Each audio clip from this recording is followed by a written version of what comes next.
एक बार की बात है, एक गांव में सतिया नाम का एक हलवाई रहा करता था। उसका एक बेटा भी था जो बहुत ही बड़ा आलसी और निकम्मा था, जिसको लेकर सतिया हमेशा गुस्से में रहा करता था। एक दिन सुबह सुबह, अरे ओ निकम्मे, क्या दिन भर इस खाट पर पड़ा ही रहता है? और मुआ ये फोन, इसको तो मैं चूल्हे में डाल दूंगा। दिन भर बस उसी में ताका झाकी करता रहता है, बस दिन भर घर में पड़ा ही रहता है। ये लीजिए, चाय पी लीजिए।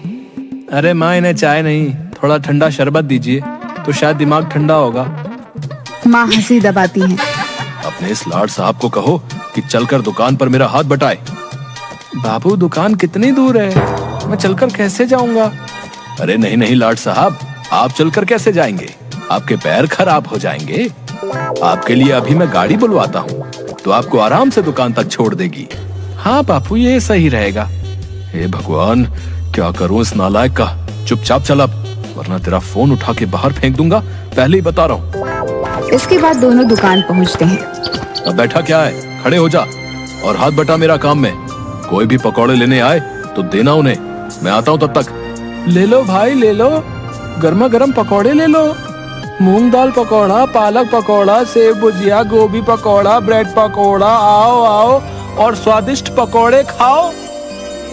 कुछ ही देर में वहाँ पर बहुत सारे लोग आ जाते हैं। हाँ भाई, मूंग दाल पकौड़ा देना। भाई सेब भुजिया। भाई पालक पकौड़े बांट देना। कुछ ही देर में अच्छी खासी बिक्री हो जाती है। मैंने इतनी बिक्री करवा दी, पर पिताजी फिर भी मुझे ही निकम्मा कहते हैं। तभी सतिया आ जाता है। बताओ कितने की बिक्री हुई? विजय उसे सारे पैसे दे देता है। अरे वाह, इतने की बिक्री? तूने कोई झोल तो नहीं किया ना? अरे नहीं नहीं पिताजी, मैंने कुछ नहीं किया। वो तो बस आप ही मुझे निकम्मा कहते हैं, वरना मैं आदमी बड़ा काम का हूँ। चुप कर बेवकूफ, कभी खुश नहीं होते खड़ूस कहीं के। पता नहीं, शायद भगवान चेहरे पर हंसी देना ही भूल गए। मैंने तो कभी हंसते हुए नहीं देखा इन्हें। मैं भी दिखा दूंगा कि मैं क्या क्या कर सकता हूँ। तू कुछ भी करना, पर बस मेरा नाम मत डुबो देना। मन की बात भी सुन सकते हैं क्या? मैं दिखा दूंगा इन्हें कि मैं भी बहुत अच्छे पकौड़े बना सकता हूँ। आंखें बंद करके भी पकौड़े बना सकता हूँ। फिर विजय बिना देखे ही पकौड़े के घोल में मसाले डालना शुरू करता है। ये है विजय के पकौड़े, ओहो ओहो, ये है छन के पकौड़े। कुछ देर के बाद एक आदमी आता है। भाई पकौड़े देना। हाँ हाँ भाई, मेरे स्पेशल वाले पकौड़े खाओ और बताओ कैसे बने। अरे वाह विजय भैया, इतने स्वादिष्ट पकौड़े। ये तो सतिया चाचा के हाथ के पकौड़े से भी ज्यादा स्वादिष्ट है। सुना पिताजी, आपके अलावा सब मेरी कदर करते हैं, मैं निकम्मा नहीं हूँ। आज दुकान में अच्छी खासी बिक्री हो जाती है। दोनों घर पहुँचते हैं। अगले दिन फिर सतिया विजय को दुकान लेकर जाता है। विजय, जाओ और जाकर कल से भी ज्यादा स्वादिष्ट पकौड़े बनाना। अब तो मानते हो ना कि मैं आपसे भी अच्छे पकौड़े बनाता हूँ। तभी वहाँ पर एक अत्यंत ही मोटा आदमी आ जाता है। अरे पिताजी, इसे देखकर लग रहा था कि ये खाने का तो बहुत शौकीन है, पर जाने कितने दिनों से उसे खाना नसीब नहीं हुआ। भाई आज तो मैं बहुत ही खाऊंगा, बहुत दिनों से स्वादिष्ट खाना नहीं खाया। क्यों भाई, भाभी ने खाना देने से मना कर दिया क्या है? अरे भाई पूछो ही मत, आज मेरी बीवी मायके चली गई है, कुछ दिन वहीं रहेगी। वो कहती है मैं मोटा हो गया हूँ, तो मुझे बस घास फूस ही खिलाती रहती है। अब बताओ मैं क्या मोटा हो गया हूँ?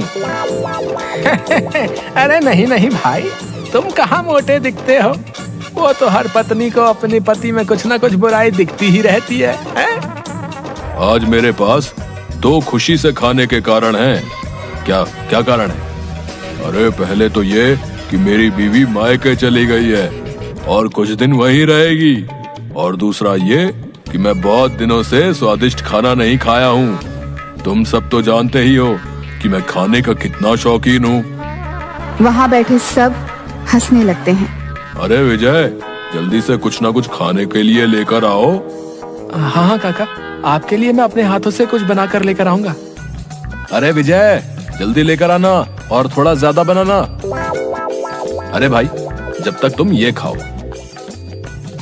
अरे बाप रे, यहाँ तो इतने सारे मसाले हैं, इनमें से कौन सा मसाला डालना है और कौन सा नहीं, ये तो मुझे समझ ही नहीं आ रहा है। अब मैं क्या करूं? एक काम करता हूँ, मैं फिर आंख बंद करके पकौड़े बनाता हूँ। वैसे भी आंख खोलकर तो सभी बना लेते हैं, आंख बंद करके काम करना भी कला है। फिर से जो मसाला हाथ में आ गया वह डाल देता है और फिर जल्दी से पकौड़े उस मोटे आदमी को परोस देता है। वह उन पकौड़ों को खाकर कुर्सी से उठता है। विजय उसे देखकर डर जाता है। हे भगवान, पता नहीं पकौड़े कैसे बने होंगे, कहीं बेस्वाद तो नहीं हो गए। प्रभु रक्षा करना, नहीं तो एक तरफ ये मोटा और दूसरी तरफ मेरा हिटलर बाप, दोनों मेरी चटनी बनाकर पकौड़े के साथ मुझे खाएंगे। अरे वाह, तुमने क्या स्वादिष्ट पकोड़े बनाए हैं। इतने स्वादिष्ट पकोड़े तो मैंने कभी नहीं खाए। अभी तो मैंने कुछ खाया ही नहीं। लाओ लाओ और लाओ। जा और लेकर आ। आज फिर से अच्छी कमाई हो जाती है। फिर वे दोनों घर जाते हैं। अरे खुशखबरी है, हमारे शहर में फूड फेस्टिवल आयोजित किया गया है और इस बार तू जाएगा, समझा? मैं पिताजी, मैं क्या करूंगा वहां पर? और वैसे भी आप तो कहते हो ना कि मुझे कुछ काम धंधा नहीं आता, मैं कुछ नहीं कर सकता, तो मैं वहां कैसे जाऊंगा? कोई परवाह नहीं, चुपचाप जा। बोल दिया ना एक बार, समझ नहीं आता? ठीक है, चला जाऊंगा। 2 दिन बाद आयोजन है, तो तुझे कल ही निकलना पड़ेगा। अरे बाप रे, ये मैं कहाँ फंस गया? फिर विजय मायूस होकर वहाँ पर बैठ जाता है और मन ही मन सोचने लगता है, हे भगवान, अब मैं क्या करूंगा? मुझे तो कुछ भी काम करना नहीं आता, तो मैं पकौड़े कैसे बना सकता हूँ? तभी उसे किसी की आवाज सुनाई देती है। विजय आसपास देखता है पर उसे कोई भी नहीं दिखाई देता। अरे विजय, विजय मियाँ, इधर उधर काहे ताक रहे हो? नीचे तो देखो, नीचे। विजय किसी अजीब से दिखने वाली प्राणी को देखता है। ये कौन सा प्राणी है? हे भगवान, अब तूने किस मुसीबत में फंसा दिया मुझे? अरे अरे मियाँ, घबराओ मत और इतनी जोर से मत चिल्लाओ, मैं तो बस तुम्हारी मदद करने आया हूँ। अरे गजब है भाई, मान न मान मैं तेरा मेहमान। कौन हो तुम और मेरी मदद क्यों करना चाहते हो? अरे भाई, मुझे पता है कि तुम उस फूड फेस्टिवल के लिए परेशान हो। हाँ, पर उससे तुम्हें क्या? वो मेरी परेशानी है। हाँ, पर मैं तुम्हारी मदद कर सकता हूँ मियाँ। अच्छा, तुम और मेरी मदद? हाँ, और नहीं तो क्या, मैं फूड फेस्टिवल के लिए खाना बनाने में तुम्हारी मदद कर सकता हूँ। अच्छा, कैसे? अरे मियाँ, अभी बताया ना कि मैं खाना बना सकता हूँ। ओहो, तो अब ये चूहे के जैसा दिखने वाला आदमी, अरे नहीं नहीं, तुम्हें क्या कहूँ मैं, तुम तो आदमी ही नहीं हो, अजीब प्राणी। कौन हो तुम? तुम मेरी मदद करोगे और वो भी खाना बनाने में? अच्छा, तो तुम्हें क्या लगता है कि आंखें बंद करके तुम पकौड़े बनाते थे? बेवकूफ इंसान, आंखें बंद करके कौन काम कर सकता है, और वो भी एक निकम्मा इंसान? बिल्कुल नहीं, वो मैं ही था जो आज तक तुम्हारे पकौड़े बनाते आया हूँ। अच्छा, तुम थे? जी हाँ भाई साहब, वो मेरा ही कमाल था। मतलब मैं जब आंखें बंद करता था तुम ही मेरे पकौड़े में मसाले डालते थे और पकौड़े बना देते थे? हाँ मियाँ, मैं ही था। मैं तुम्हारी दुकान के पास से गुजर रहा था, मुझे बहुत ही अच्छी सुगंध ने वहीं रोक लिया, और जब मैं दुकान पर पहुंचा तब तुम्हें आंखें बंद करके पकौड़े बनाते हुए देखा। सच बताऊं तो मैं बहुत ही हंसा, पर फिर मैंने तुम्हारी मदद कर दी। अच्छा, तभी मैं सोचूं कि मैं ऐसा कैसे कर सकता हूँ। अच्छा छुटुंगी, तुम तो बड़े कमाल के निकले यार। तुम्हारा नाम क्या है छुटंगी? प्रेम, प्रेम नाम है मेरा। नाम तो सुना ही होगा।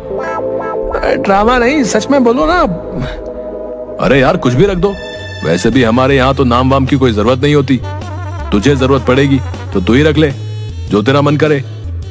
तुम्हारा नाम? हाँ, इतने पिद्दू से हो और छोटे से भी तो तुम्हारा नाम छुटंकी। छुटंकी, छुटंकी, छुटंकी। अरे मियाँ, क्या नाम दिए हो तुम मुझको। I love this name. हाँ, पर एक बात बताओ, चूहे सा मुंह, पंख, बड़े बड़े कान और ऐसी अजीब से दिखने वाले हो तुम, कहाँ से आए हो तुम? कौन सी दुनिया से? मेरी दुनिया अलग है और बहुत दूर भी। हम हर साल यहाँ घूमने के लिए आते हैं, कुछ दिनों में चले जाएंगे। अब चलो सो जाओ, कल जाना भी है ना हमें फूड फेस्टिवल में। अरे हाँ, मैं तो भूल ही गया था। अगले दिन विजय फूड फेस्टिवल के लिए निकल जाता है। हे देवी माँ, रक्षा करना, साथ देना मेरा। विजय देवी माँ का नाम लेकर शुरू हो जाता है। तभी एक गोरी मैम विजय के स्टोर के सामने आकर खड़ी हो जाती हैं। विजय उसे पकोड़े देता है। What a fantastic food! How delicious is this? हे माता रानी, ये गोरी मैम मुझे अंग्रेजी में क्या गिटर पिटर कर रही है, जाने क्या क्या गालियां दे रही है। छुटंकी जोर जोर से हंसने लगता है। वह उसके और भी साथियों को बुला लेती है। Hey, come here and taste this. What a delicious food. अरे मैडम जी, अगर अच्छा ना लगा हो तो मत खाइएगा, पर ऐसे अंग्रेजी में गाली तो मत दीजिए। और इन सबको क्यों बुला रही हैं? मैं आपके हाथ जोड़ता हूँ, मुझे जाने दीजिए, मुझे मार नहीं खानी। Please serve us too. Please serve us too. Please serve us too. अरे मुझे माफ कर दीजिए, अगर अच्छा ना लगा हो तो मत खाइए। मैं पैसे भी नहीं मांगूंगा, पर मुझे छोड़ दीजिए। मैं आपके सामने हाथ जोड़ता हूँ, मुझे छोड़ दीजिए। अरे मियाँ, ये तुम्हें मारने नहीं आए हैं, इन्हें हमारे पकौड़े बहुत अच्छे लगे हैं, वो तुमसे पकौड़े मांग रहे हैं। क्या मतलब ये मुझे मारने नहीं आए हैं, ये पकौड़े खाने आए हैं। हाँ, अरे हाँ भैया, मारेंगे नहीं तुम्हें। विजय सबको पकौड़े देता है। उसकी अच्छी खासी कमाई हो जाती है। इसके बाद वह और भी ज्यादा फेमस हो जाता है। अगले दिन विजय के पकौड़ों की इतनी तारीफ सुनकर विजय की दुकान पर मंत्री जी पहुंच जाते हैं। भाई सतिया, मैंने तुम्हारी दुकान की बहुत ही तारीफ सुनी है। भाई मुझे भी तो तुम्हारे हाथ के पकौड़े खिलाओ। हाँ हाँ मंत्री साहब, अभी लेकर आता हूँ। अरे पिताजी, अब बाहर जाइए। क्यों? अरे अगर आप बाहर नहीं जाएंगे तो मैं पकौड़े कैसे बनाऊंगा? क्यों, मैंने तेरे हाथ पकड़ रखे हैं क्या? अरे नहीं, हाथ नहीं पकड़ रखे तो क्या, अगर आप नहीं जाएंगे तो वो कैसे आएगा? वो कौन आएगा? किसकी बात कर रहा है तू? अरे पिताजी, ये इतने दिनों से ये पकौड़े की सब तारीफ कर रहे हैं, ये दरअसल मैं नहीं बनाता। नालायक निकम्मे, फिर कौन बनाता है? तू तब से हमारी आंखों में धूल झोंक रहा था। अरे नहीं पिताजी, मेरा ये मतलब नहीं था। फिर क्या मतलब है? अरे मेरा मतलब है कि मैं पकौड़े बनाता हूँ तब देवी माँ आती है, और वही ये सब उन्हीं का कमाल है। अरे दादा रे, अच्छा मेरे आलसी निकम्मे बेटे पर माता रानी का आशीर्वाद है। चुप रे बेवकूफ, जा और जाकर जल्दी से मंत्री जी के लिए पकौड़े बनाकर लेकर आ। दूसरी ओर गुलाटी गांव के मुखिया के पास पहुंच जाता है। पटेल साहब, गजब हो गया, एक बहुत चौंका देने वाली खबर लेकर आया हूँ आज तो मैं। क्या खबर लाए हो, जल्दी बताओ। अरे पटेल साहब, वो जो अपना विजय है ना, अरे हाँ, उसके पकौड़े के तो बहुत ही चर्चे हैं आजकल। हाँ, मैं उसी के बारे में बात कर रहा हूँ। पटेल साहब, आपको पता है उसके ऊपर देवी माँ का हाथ है। अच्छा, मतलब हमारे गांव पर देवी माँ का आशीर्वाद है। जाओ, जाकर विजय और पूरे गांव को बरगद के पेड़ के नीचे जमा होने को कहो। अरे विजय भैया, अरे गुलाटी मुझे कैसे याद किया? अरे विजय है, मैंने नहीं, मुखिया जी ने याद किया है तुमको। चलिए। देखा बाबू, आप मुझे निकम्मा बेवकूफ कहते हो, पर देखो मेरी पहुंच, मुखिया जी ने खास तौर पर मुझे बुलाया है। चल छुटंकी, तू भी चल। अरे हाँ मियाँ, चलते हैं और चलकर देखते हैं आखिर माजरा क्या है। कुछ ही देर में सब गांव वाले बरगद के पेड़ के नीचे जमा हो जाते हैं। अरे गांव वालों, मुझे अपने सूत्रों से पता चला है कि हमारे गांव पर देवी माँ की कृपा है। देवी माँ की कृपा? हाँ, देवी माँ की कृपा भाई, हमारे विजय लाल के ऊपर देवी माँ की कृपा है। हाँ, मैंने अपने कानों से सतिया चाचा और विजय की बात सुनी है। उसने खुद कहा था कि वो जब भी पकौड़े बनाने जाता है, उससे पहले देवी माँ के उससे दर्शन होते हैं। अरे पर हम कैसे विश्वास कर लें इस बात पर भैया? हाँ, इसीलिए तो हमने सबको बुलवाया है। अरे बाप रे, ये क्या हुआ? अब मैं उनके लिए देवी माँ को कैसे बुलाऊं? हे भगवान, आप ही रक्षा करना। विजय, साबित कर दो कि तुम्हारे ऊपर देवी माँ की कृपा है, वो तुम्हें दर्शन देती हैं। अरे पर गुलाटी भाई, परवर कुछ नहीं भाई, तुम्हें देवी माँ को बुलाना ही होगा। अरे छुटंकी, अब मैं क्या करूं? अरे मियाँ, बुलाओ अब देवी माँ को।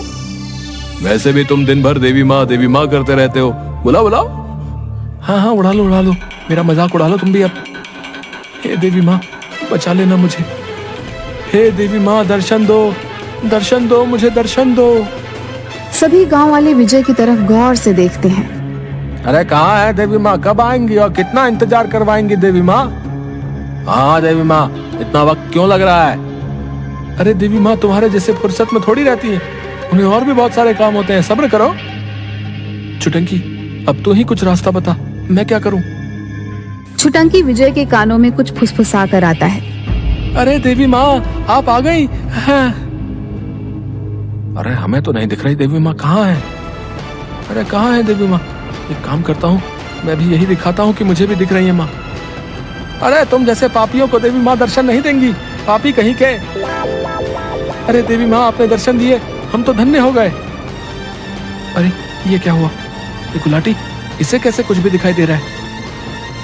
अरे नहीं नहीं, मैं पापी नहीं हूँ, मुझे भी देवी माँ ने दर्शन दिए भाई। अरे हाँ, मुझे भी देवी माँ दिखाई दे रही हैं भाई। विजय, तुझ पर तो सच में देवी माँ प्रसन्न है। धीरे धीरे सभी गांव वालों को देवी माँ ने दर्शन दिया। अरे पर देवी माँ कहाँ कहाँ? क्या आपको देवी माँ नहीं दिख रही? पूरे गांव को दर्शन दिए देवी माँ ने, पर आपको नहीं?